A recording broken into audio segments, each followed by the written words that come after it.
Hi guys, so this one is about creating a business model instead of a business plan, or as well as a business plan.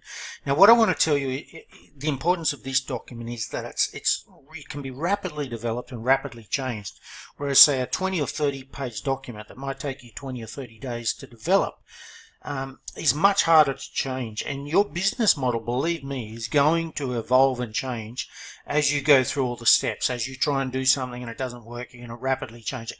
This is going to allow you to rapidly change and deploy. Now, the other very interesting thing about this is often when I was in web page design full time, I would put out big documents, and the bigger the company, the bigger the document they wanted, or proposal. And strangely, the bigger the proposal they got, and the bigger the company, the less time they spent reading it. And in fact, quite a few of the most sizable jobs that I ever secured had the least time spent reading the whole document. So I would put together a document that might take me 3 or 4 days, a proposal, and the customer might spend 32 seconds and sign the proposal. Okay. Interestingly, not only that, but the one document that they loved was this, the wireframe, the key outline where they could just look and get this snapshot. So out of, as classic example, say a $7,000 job, they might have spent say 30 to 40 seconds reading the whole document before they signed it. 26 seconds of that was spent on this one page.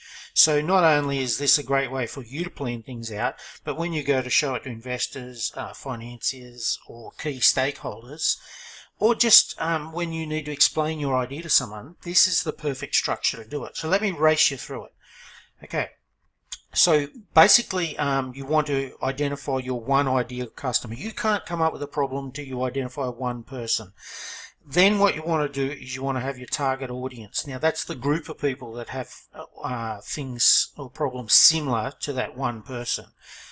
Then you want to come up with actually identifying what the common problem or problems are, your current available solutions. So you want to look for solutions in the market. That's a great sign. That's not a sign to give up. That's a sign that you probably have an idea that might be worth pursuing. If there are people already out there paying for this solution, that's a good thing. Now what you want to do is come up with what's good and what's bad about all those solutions. Now you just want the main 3 or 4 really good things and the main 3 or 4 really bad things. Later on you'll go into more detail, but this map here is about having the key concepts on paper. Then you need to come up with a promise to your people. And what is it that is going to be unique about your solution, better about yours?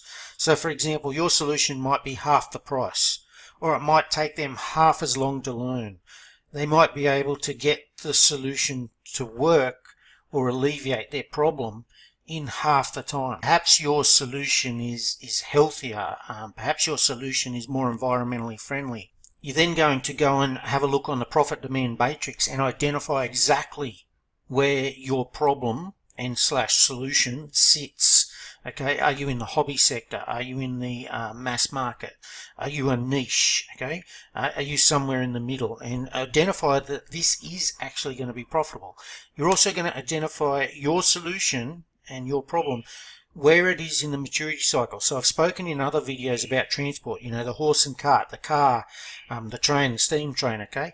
The problem of transport still exists, but all of those solutions are at various points in the maturity. For example, to bring out a horse and cart today is absolutely useless because it's past the maturity. Then you're going to go into exactly where and how you're going to be able to find these customers when it's time to market to them. Okay, if you can't find them now, you can't find them later. So are you going to be able to advertise against certain competitors on Facebook groups? Are you going to be able to use certain keywords and search terms with Google? And also, is that going to be profitable? So you need to look at the cost of doing that. Are you going to be able to write blog articles, guest blogging for other people? Are you going to be able to post in forums, or will that be counted as spam and you'll get kicked out? Perhaps there's an ad you can place on that forum, okay? But you need to identify how you're going to find these people. We don't proceed with an idea unless we know it's a good idea and we can actually get in front of our audience. Now, what words do they use to describe their problem? That's going to become very important when you market and when you write your marketing material. What is their number one pain point? What is their number one desired outcome? Okay, write it down, put it on paper so you know, and you can write number 2 and 3 there as well if you want. And then you need to follow the rule of 3, which is another section of this site. You need to be able to have 3 products or 3 versions of a product to go into the market successfully. Okay, you can't go in with one because the front end is too poor. You can't go in with one because one won't necessarily satisfy all of your clients with different cost structures, different availability to pay. For example, some people will pay up front and want a discount. Other people will pay per month because they can't afford to pay up front. Others will want a free trial before they're convinced. Okay, look at the rule of 3, make sure you work out how you're going to incorporate the rule of 3 and 3 products or services into this and into this market, into this problem. Then we want you to list your costs and challenges. So what are you going to be your big upfront costs? You know, what are your ongoing costs? MailChimp, okay, ClickFunnels or WordPress hosting, things like that. Identify them, write them down. And lastly, we're going to write more details on our exact solution and keep notes. Now, you might have noticed on this diagram, down the bottom is the biggest box of all. This is the most important thing.